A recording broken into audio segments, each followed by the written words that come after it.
nakakakita ng gano'n na sasabihin niya, oy, mamamatay na ako, no? Doon, pag pupunta na ako, doon ako papatayin. At kung alam nyo na doon kayo papatayin, anong gagawin ninyo? Pupunta pa ba kayo doon sa lugar na yon? Hindi. Di syempre, iiwas tayo, di ba? Hindi natin pupuntahan yung lugar na alam natin kung saan tayo mamamatay. Okay? Talagang pag-iingatan natin ang ating sarili. But not with our Lord Jesus Christ. Okay? Siya mismo, determinadong harapin ang kanyang kamatayan. Pupunta siya sa Jerusalem at naandon, naghihintay ang kanyang kamatayan. Bakit? Tanong nyo, bakit? Bakit? Kasi mas nangingibabaw sa kanyang puso na matupad ang kalooban ng Panginoon. Okay? Yun ang kalooban ng Panginoon, ang mamatay para sa ating mga kasalanan, gagawin niya. Okay? Pero ano yung naghihintay sa kanya? Bago pa ipako sa krus, anong gagawing hirap sa kanya na iyan ay matutungayan natin sa Thy Will Be Done sa Good Friday. No? Hopefully, magkaroon tayo ng live streaming na to at ipapaabot din sa inyo yung live streaming ng Thy Will Be Done. Pero nandito yung paghihirap ng ating Panginoong Hesukristo. Hahalgupin siya, okay? Papahirapan, okay? Duduraan, mumurahin, at kung ano-anong gagawing panghahamak sa ating Panginoon Jesucristo. Hanggang siya ay mamamatay, ipapako sa krus. Okay? Haharapin niya yun. Hindi niya tatalikuran, hindi niya iiwasan. Haharapin niya bakit yun ang kalooban ng Diyos Ama para sa Kanya. Pero ano sinabi niya? After 3 days, mabubuhay na akong muli. Ngayon, pasinin naman natin si Pedro. Ano ginawa ni Pedro? Pinagalitan daw niya si Jesus. Yun ang sinabi sa Scriptures. Pinagalitan si Jesus at siguro sinabi, Lord, huwag kang magsabi ng ganyan. Mali yan. Hindi pwede yan. Okay? Pwedeng ganun ang pananalita ni Pedro. Now, balikan natin. Alamin natin na si Pedro ay minsan sinabihan ni Kristo na napuspos siya ng banal na espiritu, okay, para sabihin na ikaw ang bato, no? You are the rock, Peter, no? So, in a way, parang si Pedro ay meron siyang sort of authority. Okay? At sinabihan niya si Jesus, sino ka, Pedro, para sabihan ng Panginoon? Pero yun ang ginawa niya. Hindi pwede yan, Lord. Hindi pwedeng mangyari yan. Hindi ka pwedeng mamatay. Ano ang balikwas sa kanya ni Jesus? Hindi Pedro ang itinawag sa kanya. Satanas! Lumayo ka! Okay? Lumayo ka sa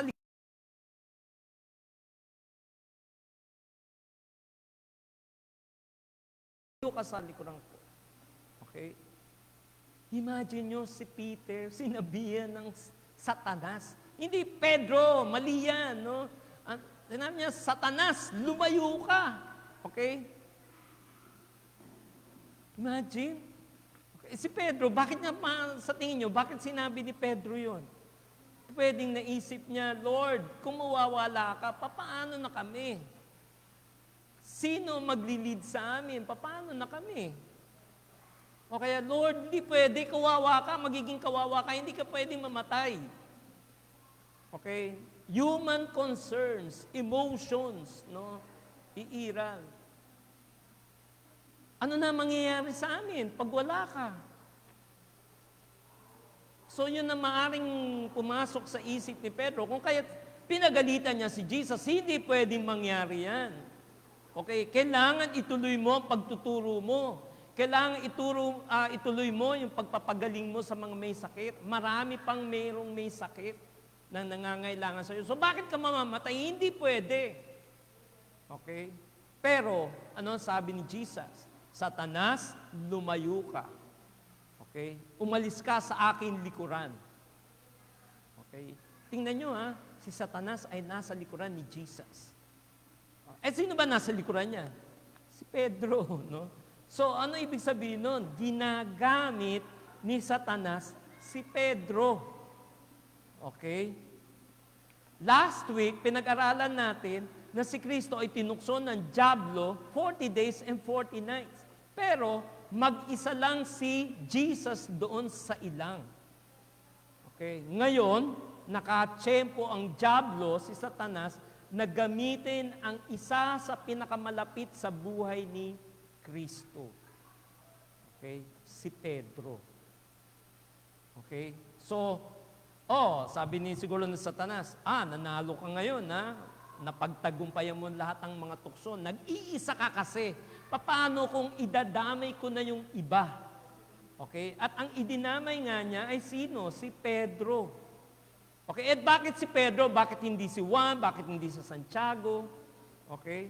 Kasi, take note. Yun nga, a few days back, si Pedro ang ginamit naman ng banal na espiritu para sabihin kung sino siya. Tinanong ni Christ, sino ba ang sinasabi ng mga tao tungkol sa akin? Ano sabi ni Peter? You are the Christ, the Son of the living God.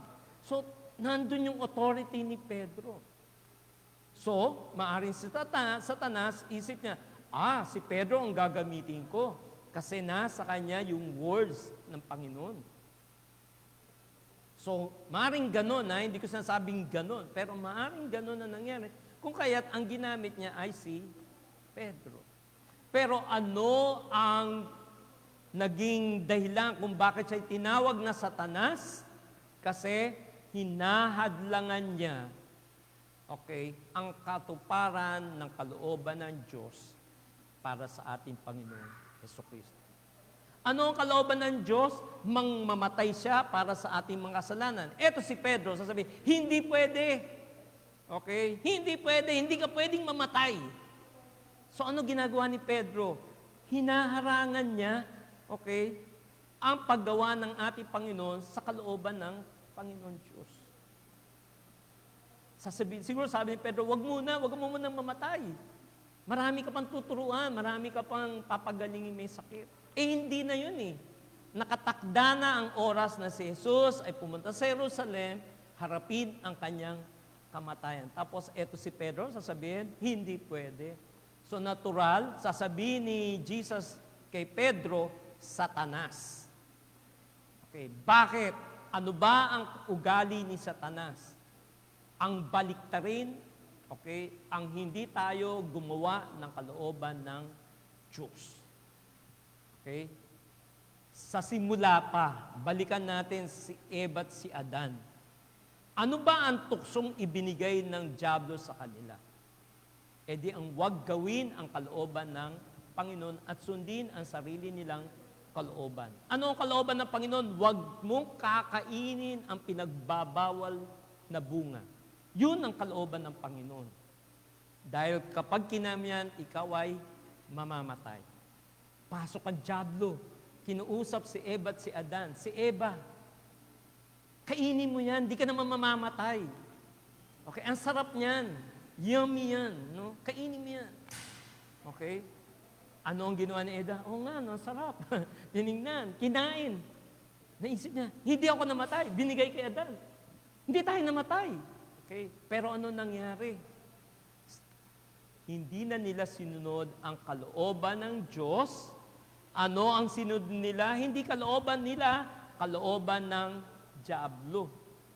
Ang sinunod nila ay kalooban ng dyablo kaysa sa kalooban ng Diyos. Kaya anything, mga kapatid, ito yung hugot natin, anything na sa tingin nyo ay hahadlang sa atin sa paggawa ng kalooban ng Diyos, yan ay hindi nagmumula sa Panginoon, kundi yan ay nagmumula sa kaaway kay Satanas. Ngayon, palakpakan natin ang ating mga sarili. Come on, palakpakan natin. Bakit? Bakit? Sabihin nyo, bakit? Kasi nandito kayo Okay? Nandito kayo at umaattend ng ating misa. Okay? Maaaring kasi may makasama, huwag ka na umattend. Dito na tayo, magbarahan na lang tayo. O kaya manood na lang tayo ng TV. Okay? Pero ang kalooban ng Diyos is tayo ay makinig ng kanyang salita, umattend ng misa. Kaya anumang mga tukso kanina, Napaglabanan natin yon, amen, di ba? Napagtagumpayan natin yon. Bakit? Kasi nga, magkakasama tayo dito. Okay? Ang kalooban ng Diyos ang nasunod. Okay?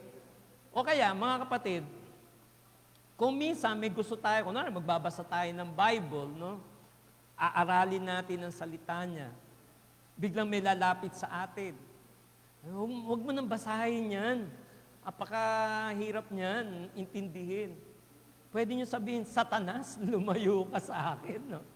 Biro lang. No? Pero ganun ang nangyari. No? Kasi bakit? Sila ang nagiging hadlang natin para gawin ang kalooban ng Panginoong Diyos. Amen? O eto pa, may bumubulong sa'yo. Okay? Hindi ka pa pwede lumayo. Tatakas tayo. Ewan ko paano mangyayari yun. Pero sabi, makakatakas tayo. Okay? Ang kalooban ng Diyos is manatili tayo sa kulungan hanggang sa tayo ay palayain ng korte.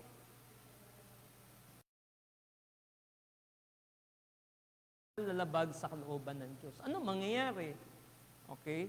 Di sabihan natin yung nagbubulong sa atin, lumayas ka, Satanas. Hindi kita kailangan dahil ang gusto ko ang kalooban ng Diyos ang matupad. Yun po ang nasa puso ng ating Panginoong Hesukristo. Kung kaya, nang gumiling ang mga disciples na turuan mo kaming manalangin, ano tinuro niya? Yung Ama namin na inaawit lagi natin at doon nakapaloob ang puso ng ating Panginoong Hesukristo. Ano yung dalangin? Ama namin, sumasalangit ka, sambahin ang ngalan mo, mapasa amin ang kaharian mo. Sundin ang loob mo dito sa lupa para ng sa langit. Kung ano ang kalooban mo sa langit, Panginoon, yun ang masunod dito sa lupa. At yun ang naging buhay ng ating Panginoong Hesukristo. Ang gawin ang kalooban ng Diyos. Kung ang kalooban ng Diyos ay mamatay siya para sa ating kasalanan, ipako siya sa krus, maghirap, mamatay, gagawin niya. Hindi niya tatalikuran, kundi pupuntahan pa niya ang Jerusalem, haharapin niya ang kamatayan. Dahil alam niya, yun ang kalooban ng Diyos. Biglang papasok si Pedro. Pwedeng mamatay, wag mo muna kaming iwan, kawawa naman kami. Di ba best of friends tayo? Okay, tropa-tropa tayo. Di ba ang saya pag magkakasama tayo? Tapos mawawala ka, aalis ka, wag naman, Lord. So ano ang ginagamit ng kaaway? Yung emotion. Kung si Kristo ay medyo malambot-lambot at talagang emotional din, oy, oo nga, wag na lang kaya ako umalis, no? Sama-sama na lang tayo dito. Okay, magmahalan lagi tayo. Mali. Dahil kailangan ng harapin ng Panginoon ang kanyang kamatayan. Tayo, mga kapatid, minsan meron ding inuutos ang Panginoon na to the point na kailangan iwan natin ang mahal natin sa buhay. Mamimili tayo, ano ba ang titimbangin natin? Okay. Ano pa iiralin natin? Sundin ang kalooban ng Diyos. Ito nga lang pong linggong ito na-test na agad ako Alam niyo po ba, sa simbahan, meron kaming sinet na schedule, March 26, March 27, may retreat. Just this week, in-announce naman ng principal namin, oy, mag-excited kayo. Why? Kasi magkakaroon na tayo ng moving up ceremony ng grade 10 face-to-face. Pumayag na rin ang munisipyo. Di ba ang ganda nun? Imagine face-to-face na yung moving up. At muli, makikita ko uli ang aking mga estudyante na na-miss ko na rin for so many months. But then, I have to make a choice. March 27, retreat. March 27, graduation ceremony, moving up ceremony. I have to make a choice. Ang pinili ko, retreat. Nag-message na agad ako sa principal, hindi po ako pwede sa March 27 kasi meron kaming retreat. Hindi ko na inisip kung papayagan o hindi. Basta sinabi ko, meron po kaming retreat. Okay? Kahit medyo gusto ko sana maka-attend kasi mahilig ako sa first time, no? So, first yun, na moving up ceremony, face-to-face. At muli, makakapiling ko yung aking mga estudyante na love ko talaga. Love na love ko talaga, no? Yun. I had to make a choice. Sundin ang kalooban ng Diyos na ako ay mapunta sa retreat. Choices. Okay? Umattend ng misa o matulog na lang. Magbasa ng Biblia o makapagkwentuhan na lang. Magdasal o manood na lang ng TV. Choices. At ito ang hamon sa atin ngayong panahon ng Kwaresma. Ang sundin ang loob ng Panginoon dito sa lupa gaya ng sa langit. Tayo po ay magsitayo para sa pagpapahayag ng ating pananampalataya. Sumasampalataya ako sa Diyos sa makapangyarihan sa lahat na may gawa ng langit at lupa. Sumasampalataya ako kay Jesucristo, iisang anak ng Diyos, Panginoon natin lahat, nagkatawan tao siya, lalang na Espiritu Santo, pinanganak ni Santa Maria ang Birhen, pinagpakasakit ni Poncio Pilato, ipinako sa krus, namatay at inilibing, nanaog sa kinaroroonan ng mga yumao. Nang ikatlong araw, nabuhay na maguli. Umakyat sa langit at naluklok sa kanan ng Diyos ang makapangyarihan sa lahat. Doon mula paririto at hukom sa nangabubuhay at nangamatay na tao. Sumasampalataya naman ako sa Diyos Espiritu Santo, sa banal na Iglesia Katolika, sa kasamahan ng mga banal, sa kapatawaran ng makasalanan, sa pagkabuhay na maguli ng matay na tao, at sa buhay na walang hanggan. Amen.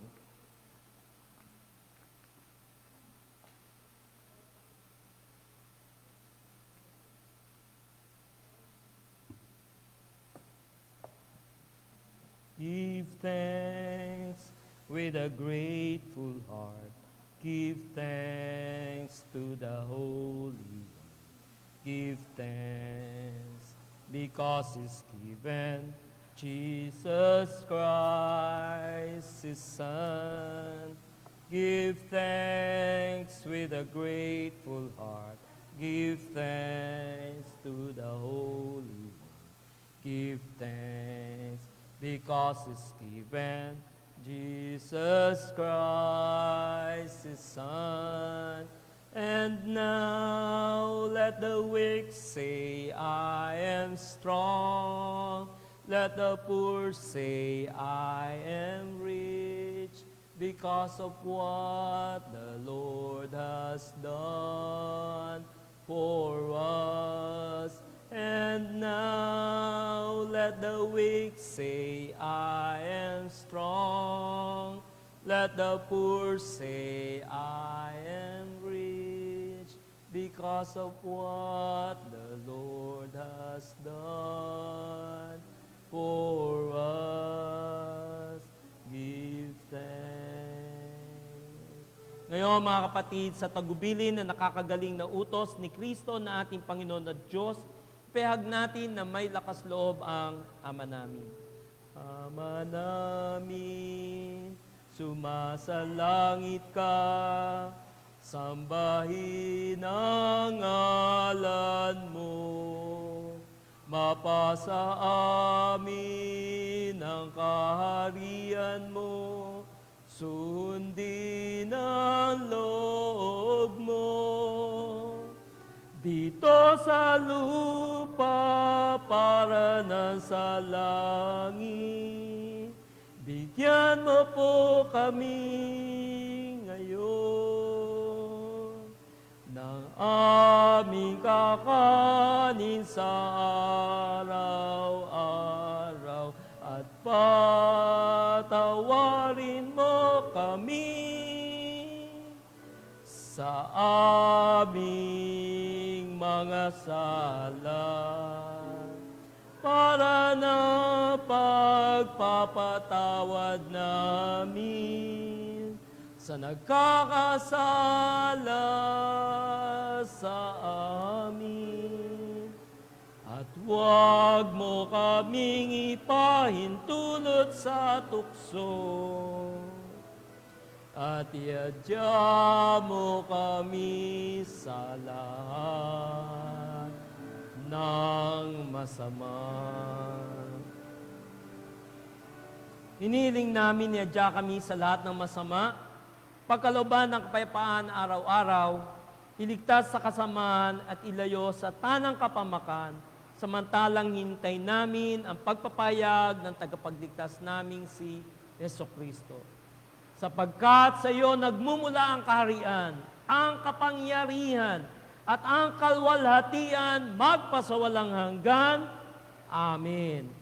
Panginoon Jesucristo, sinabi mo sa iyong mga apostol, kapayapaan ang ibinibigay ko sa inyo, ang aking kapayapaan ay pinagkakaloob ko sa inyo. Tungayin mo ang aming pananampalataya at huwag ang aming pagkakasala. Pagkalooban mo kami ng kapayapaan at pagkakaisa ayon sa iyong kalooban, kasama ng Espiritu Santo, magpasawalang hanggan. Amen. Ang kapayapaan ng Panginoon ay laging sumainyo. Bagbatihan tayo ngayon ng kapayapaan sa isa't isa. Peace sa mga PDL, sa ladies' dorm. Peace sa mga PDL, sa men's dorm. Peace sa mga officers, sa mga BJMP staff. Ang kapayapaan po ng Panginoon ay laging sumainyo. Tayo po ngayon ay magsiluhod. Kordero ng Diyos na nag-aalis ng mga kasalanan sa mundo, maawa ka sa amin. Kordero ng Diyos, maawa ka. Kordero ng Diyos na nag-aalis ng mga kasalanan sa mundo,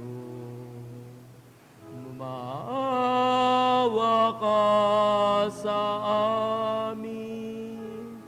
Kordero ng Diyos, maawa ka. Kordero ng Diyos na nag-aalis ng mga kasalanan sa mundo, ipagkaloob mo sa amin ang kapayapaan.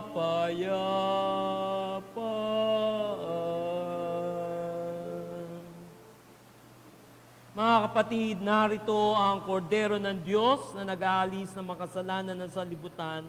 Mapapalad ang inaanyan sa kanyang piging. Panginoon, hindi ako karapat-dapat na magpatuloy sa iyo, ngunit sa isang salita mo lamang ay gagaling na ako. Isang salita lang ng Panginoon, tayo ay pinagaling na. Isang salita lang ng Panginoon, pinatawad na ang ating mga kasalanan. Kaya isang salita din lang ng Panginoon, ang kalooban ng Diyos ang mangyayari sa ating mga buhay, tayo ay kanyang palalayain. Isang salita lang ng Panginoon. Sinabi ng ating Panginoon Jesus, tanggapin niyo at kanin, ito ang aking katawan. Ang sino mang kumain nito, siya ay may buhay na walang hanggan.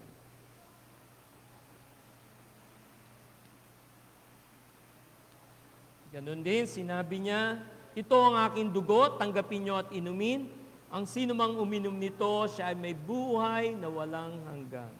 Gawin ninyo to bilang pag-alaala sa akin. Tayo po ay manalangin.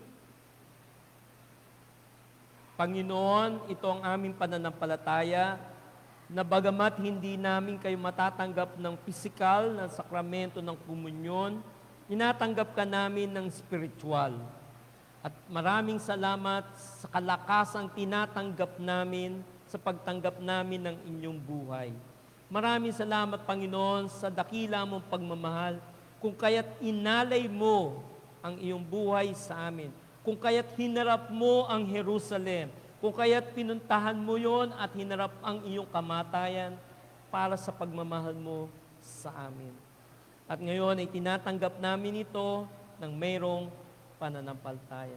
Maraming salamat, Panginoon. Ito ang aming panalangin. Amen.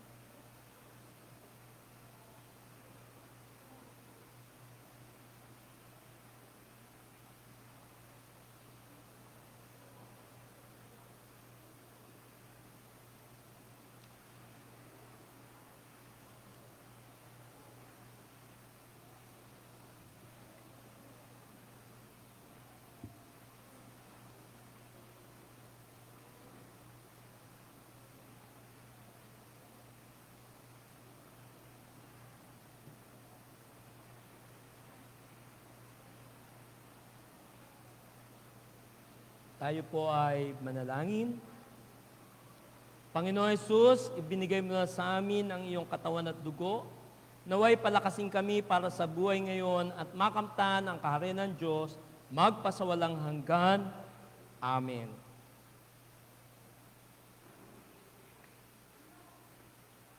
Tanggapin po natin ang pagpapala, mga kapatid. Pagpalain nawa tayo ng makapangyarihan Diyos Ama, Anak at Espiritu Santo. Amen.